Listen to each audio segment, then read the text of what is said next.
Hi, everyone. We are at this session called Ketogenic Diet for Seizure Control.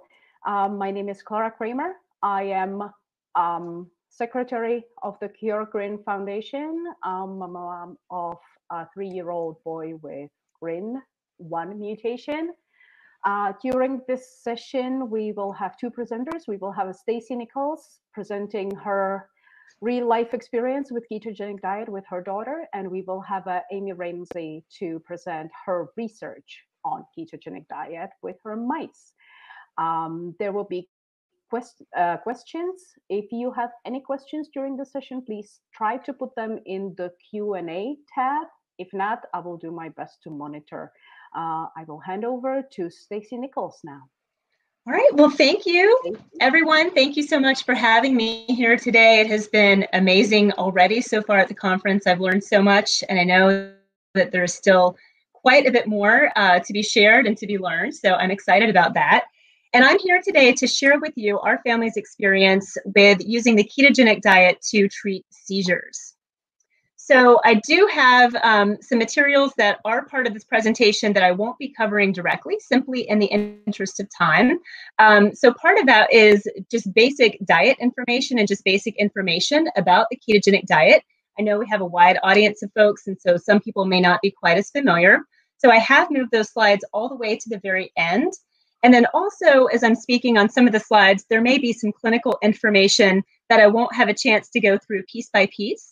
But certainly as this talk is being recorded, at your convenience and as interest exists, if you'd like to go back during the recording, you can just simply advance to those slides as part of this talk. And if you just hit the pause button, you can go through and you'll have a little bit more time to kind of look through some of those parts and pieces.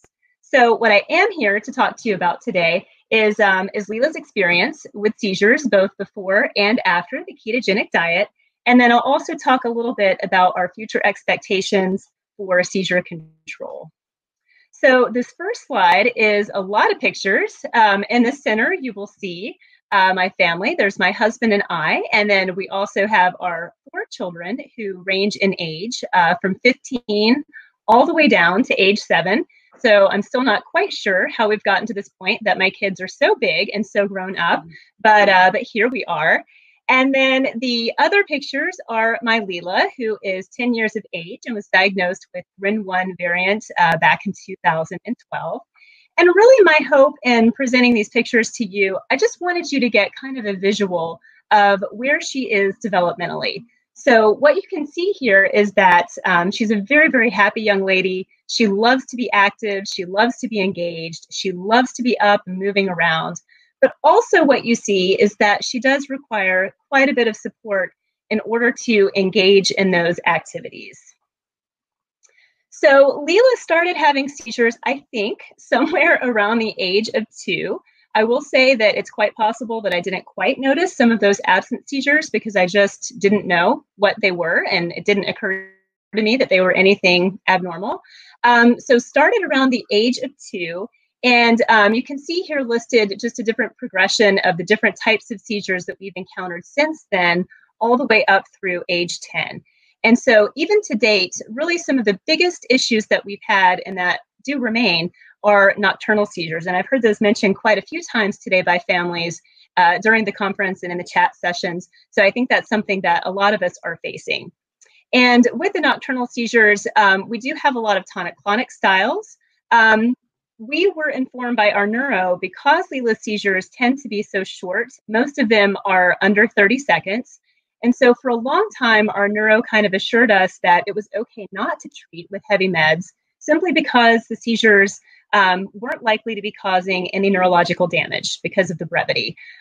Also, they weren't really impacting her daily quality of life until about age 8 or 9, when we started having more cluster seizures, tonic-clonic style, throughout the course of the day. And so at that point, we started treating with Keppra. We also were using Klonopin as a rescue med. Both of those medications really did not work out too well for us. We switched to valproic acid around that time. And valproic acid has been good up through, we actually just weaned off of it in August. And so it worked fairly well for us for mood and balance control and affect. something that is kind of interesting is that by the age of 10, Leela started having, many of you families may be in this situation where, of course, there are some days where your kids are just upset, where they're inconsolable, they're a bit nettled, they may be frustrated. And for Leela, when she was having those types of days, it was really interesting to see right around age 10 that one of her coping mechanisms was to actually start lifting her hand in front of a light source. And she would kind of wave it around, but she would actually induce a seizure. And so after she had that seizure, you could see that her whole body would actually relax, and it was almost like her brain reset herself.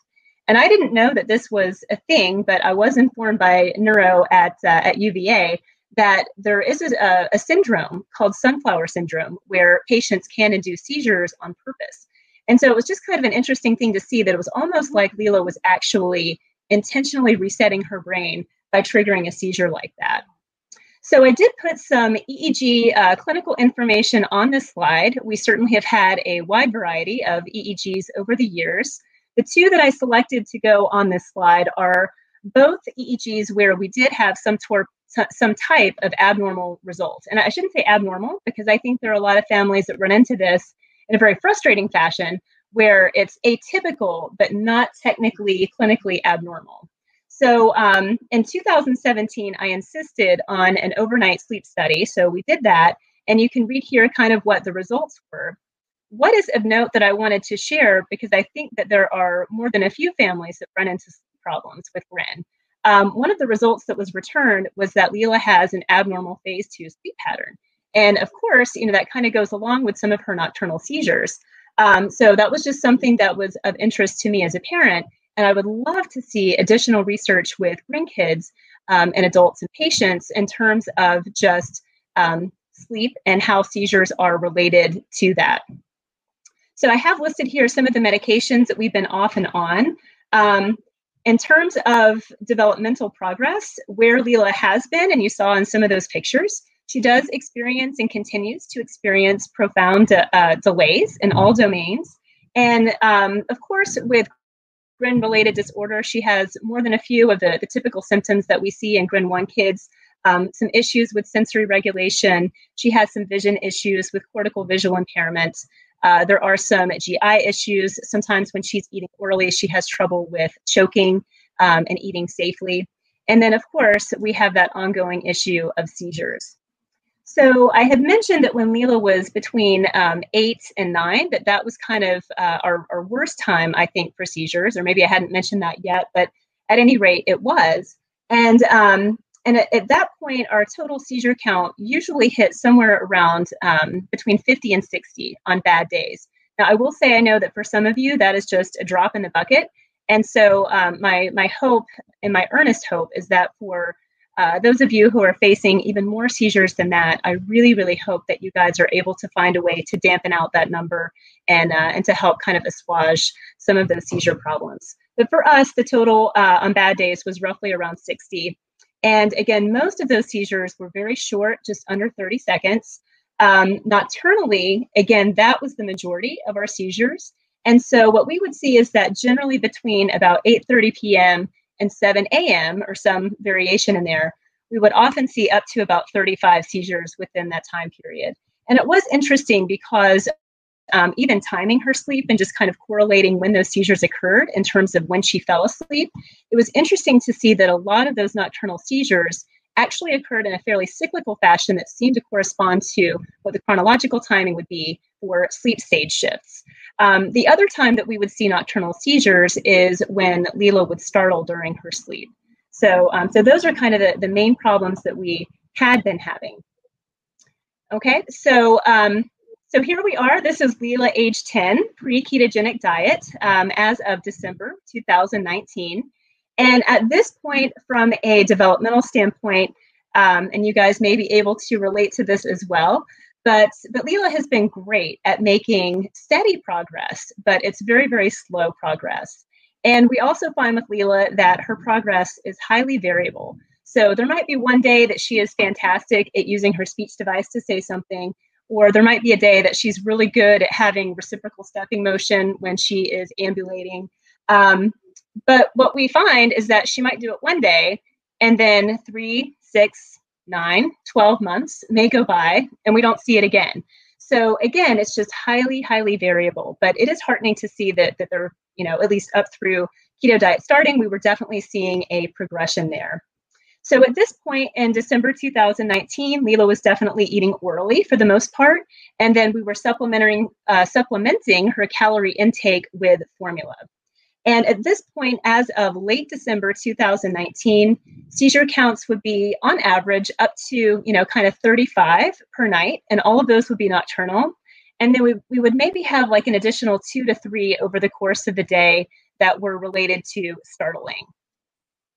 So January 2020, not that long ago, we decided to go ahead and start the keto diet. So Leela went inpatient at the University of Virginia Keto Clinic, and she was inpatient for about 4 days. So when we started the diet, she was about 58 pounds, so definitely pretty slim, pretty light for her age and for her build.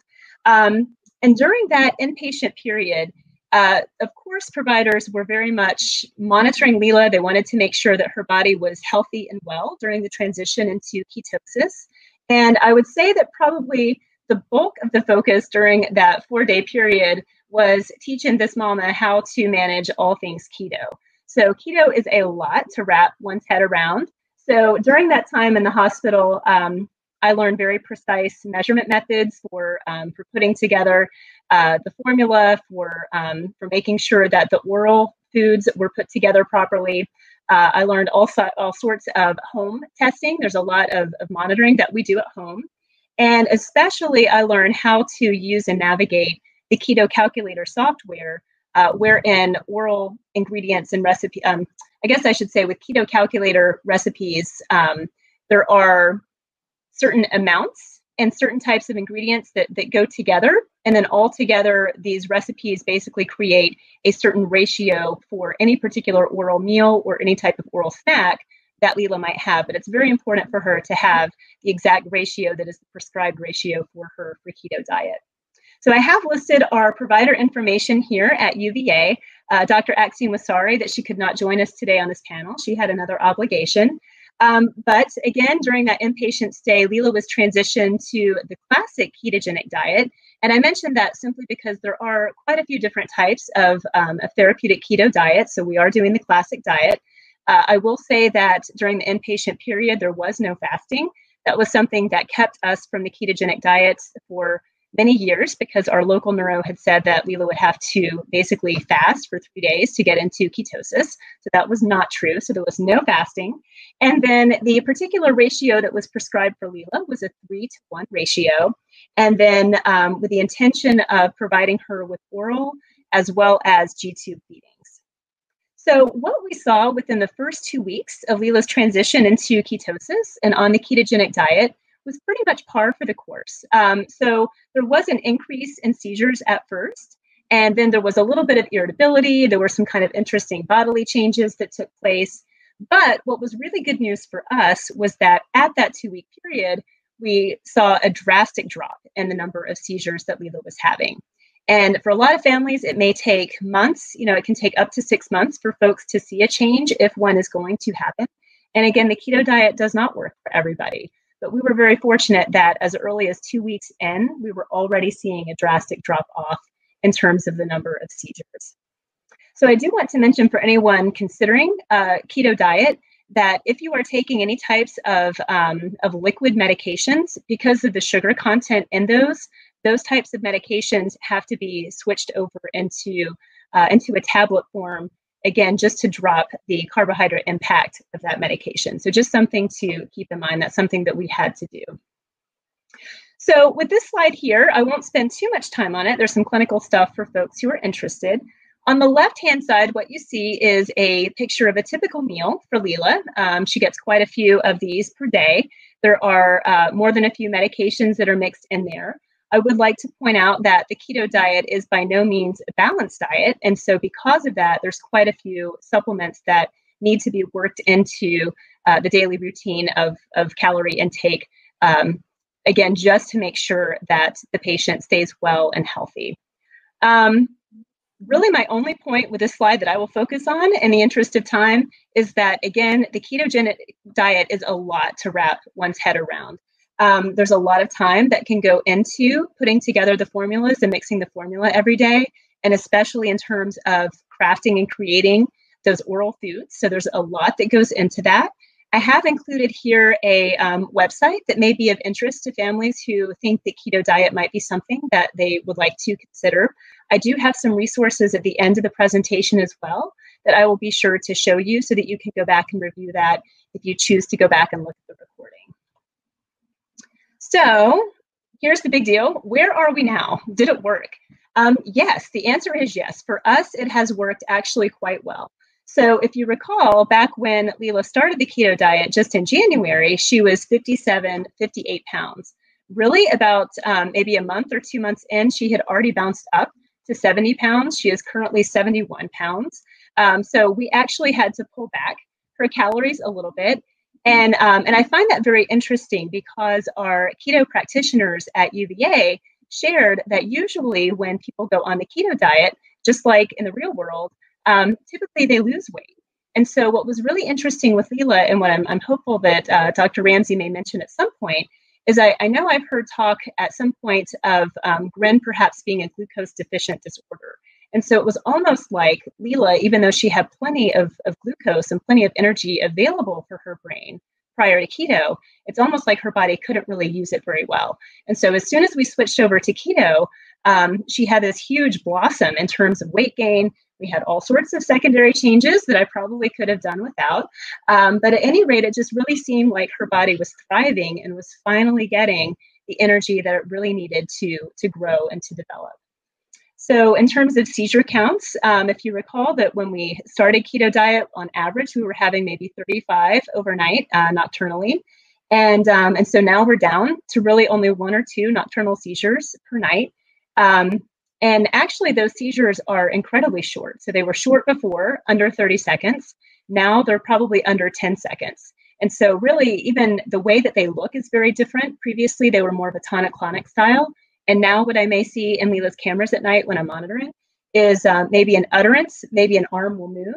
But I know because of the timing of it, I know that it is a seizure and it's likely to be a seizure. So the type of seizure, it just, everything seems to have kind of dampened out, which is really good. I will say that with regard to startle seizures, we don't see any of those during the day anymore. The only time that I might see a startle seizure is when Leela's in her car seat coming home from school. If she falls asleep and is taking a quick nap, and if the car hits a bump and sort of jostles her, we might see a startle seizure there. But otherwise, we really don't see them at all during the day. The other really big thing is we were talking about the sunflower syndrome and that intentional induction seizure where Leela would trigger it. We don't see that at all anymore. So that has been really, really good from a parent standpoint. The other major things that I wanted to point out now that Leela is doing the keto diet, and again, I can't say for sure a cause effect.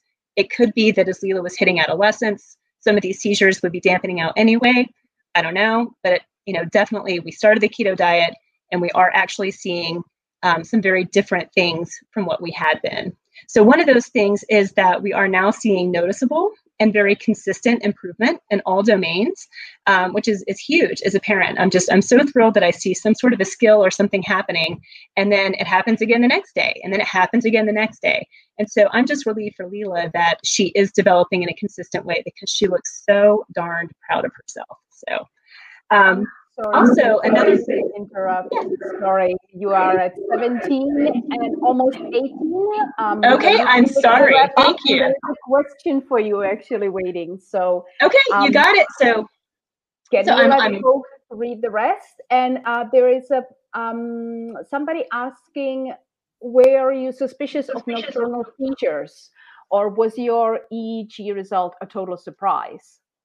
No, it wasn't a total surprise. It was just more that we had done EEGs in the past that were sleep EEGs, and the clinical interpretation of that was not that they were seizures, or the neuro didn't really seem to feel like what she was experiencing were actual seizures. So when we finally did that one sleep study in 2017 and on video, and then there was corresponding EEG evidence that showed rhythmic motor behaviors that to me looked like tonic-clonic, and then a shift in the EEG pattern that again was not a textbook type of seizure in terms of EEG pattern. But it was still something that neuro said, okay, something is clearly happening here. And in fact, what he diagnosed her with was a benign paroxysmal sleep disorder, just meaning that something strange was happening while she was sleeping. We didn't really know what it was. But he humored me, and then he went ahead and prescribed an antiepileptic, and that actually really seemed to help with the nocturnal seizures at that point. Ooh. Okay. Can I say thank you to Stacy for a wonderful presentation? And, thank you, guys. Here comes Amy, who will present on her animal models. Sorry, I pushed the wrong button. I'm going to share my screen. Here we go. All right, so my disclaimer here is that I am not a clinician, and I really wish that there was a nutritionist or a neurologist here who could talk about this part, but I am going to go ahead and do my best. I did a little bit of research myself on this. And so I wanted to point out this paper, which is one of the most cited papers. It's in Lancet Neurology from 2008.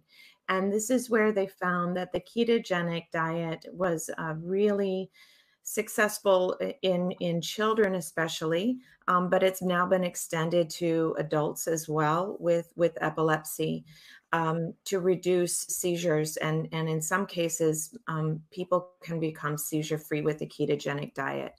But then another resource for me was this review article that was published in January of 2019 in Frontiers of Neuroscience.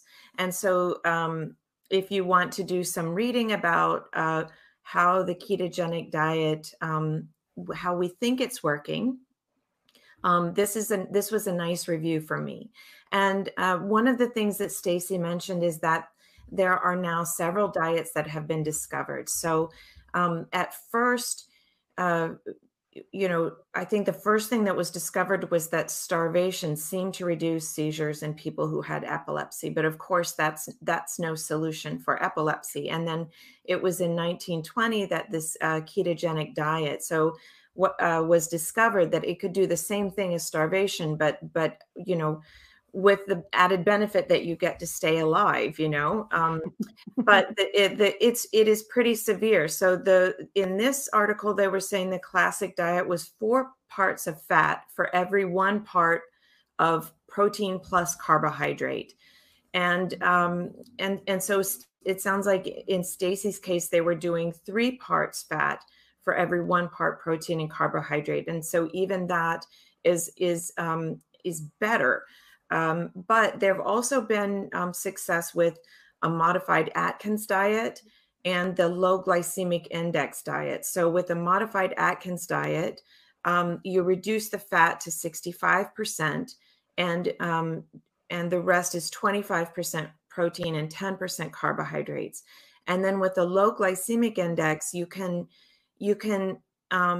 decrease that fat down to 60% and up the protein and carbohydrate by using carbohydrates that have a low glycemic index. So there's lots of possibilities, and as Stacy said, this requires at least a nutritionist and a neurologist who can monitor the epilepsy, the seizures. So there's a lot of preparation that needs to be done, and it's not trivial. And for those reasons, we would like to understand really how the ketogenic diet works, because if we could understand which aspect of this was really causing this benefit to seizures, then maybe we could provide that aspect of the ketogenic diet without necessarily having such a drastic change to the diet. So we call this the mechanism of action. So what is the critical part of the ketogenic diet that is most benefiting the brain? So these are some of the ideas that we have right now, that scientists have right now about what's working. when you're in starvation mode, or when you have a very low carbohydrate diet and you don't have a lot of sugar around, your body starts converting fats into ketones. And these ketone bodies can be used by the brain to make energy. So it's a different source of energy than glucose, which is what the brain prefers. And it seems that low glucose is actually good for managing seizures, but maybe it's because your body is making these ketones instead. Another feature that could be explaining it is that these diets are so high in fat that they're providing a lot of these medium chain triglycerides, and that those could have beneficial effects. These things are not necessarily exclusive, so they could be having additive effects. Another thing that's been documented is that the ketogenic diet and some of these ketone bodies, or MCTs, have anti-inflammatory effects. So they reduce inflammation in the body and even in the brain. The indications of inflammation are reduced. Another thing that happens is that there's a lot of indications that the mitochondria, which provide energy to the neurons, their function improves on a ketogenic diet. And maybe it's because they're getting a different energy source, and now they're being fed through these ketone bodies rather than the normal way that mitochondria get their energy, which is through glucose. Even more, people are looking at whether there are changes to genes and epigenetics, which I'm not really going to go into very much. But another one that's really just recently been studied is the idea that, well, these bacteria that live in our gut, we always thought that they were kind of just sucking nutrients and not doing much for us, but actually they're providing a lot of nutrients that our body and our brain need. And depending on what diet we have, our microbiome changes. So the bacteria that are populating our gut change, and as a result, the nutrients that they're giving back to our body change. So with this ketogenic diet, there are drastic changes to the biome, and that those nutrients that the bacteria provide could be the answer. So what we want to do is identify which aspect of the ketogenic diet is really helping, so that for those patients where, you know, it's not possible to do the ketogenic diet, maybe we can help in some other way. So we are working with mice, and I just wanted to list some of the mouse models that we have. So on the left-hand side, we have the mice that the knockdown mice have GRIN1 mutation, that they have just low levels of GRIN1, and so they have low levels of NMDA receptor. And now we're starting to build some of the patient variant mice. And so we have done some work with this one, and we've just imported this one, and we're in the process of developing these two here. And just to answer the question about other models that have been made, these are some of the other models that have already been made, and there are others that are being developed. So, you know, the GRIN community is doing a great job at making mice. And to speak to Stacy's point about glucose, yes, this was the starting point for why we became interested in the ketogenic diet. We were not actually interested so much in seizures as we were in just a concern that the brain wasn't getting enough energy, because the brain really needs glucose to run. That's its preferred energy source. But in studying these mice, it looked like all of those mechanisms that bring glucose into the brain were not working. And I'm not going to go into the details of that, but just enough to say that in our detective work, we're seeing all of these signs that glucose wasn't really being utilized properly in the brain. And one of the other things I wanted to mention is that when your child's brain is working, you know, and doing a specific task, there might be some area where the neurons are firing, and those neurons that are firing need more energy. And there's actually a system in place where when the neuron fires, it communicates with these other cells in the brain, like astrocytes and the blood vessels in the brain, to say, hey, I need more energy.